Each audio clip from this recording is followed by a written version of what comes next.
छोड़े बोलैया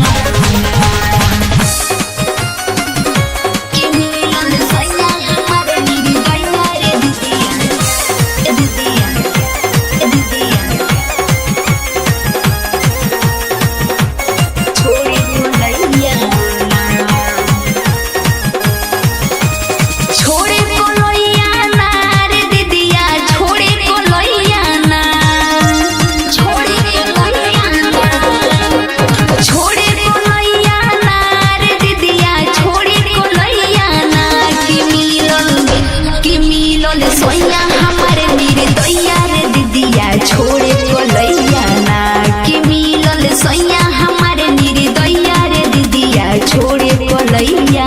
ना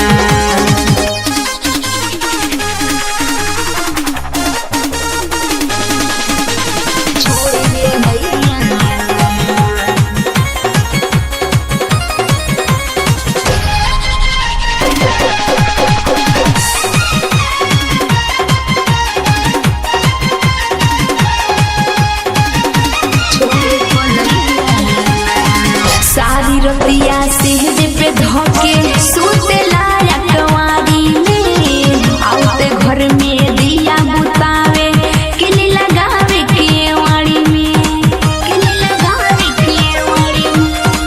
किली लगावे केवाड़ी में सारी रतिया सेहज पे धोके सुतेला रखवारी में आउते घर में दिया बुतावे किली लगावे केवाड़ी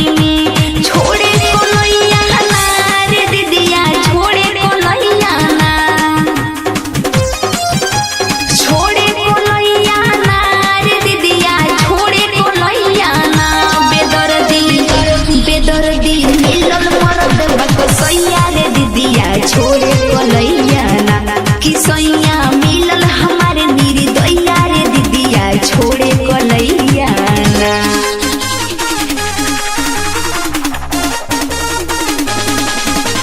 छोड़े बोलैया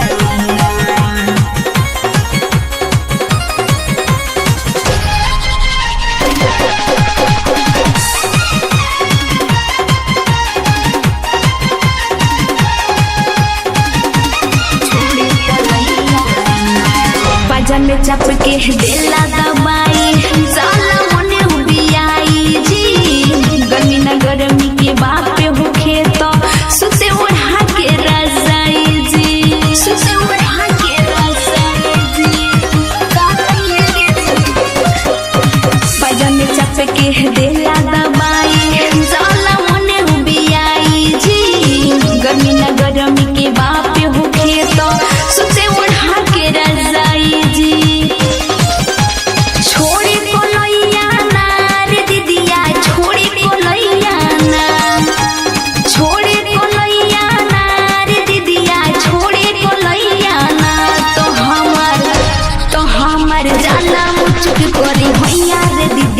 छोड़े बोलैया ना तो सैया मिलल हमारे निर्दया रे दीदिया छोड़े बोलैया ना। करिश्मा रिकॉर्डिंग स्टूडियो दिल्ली।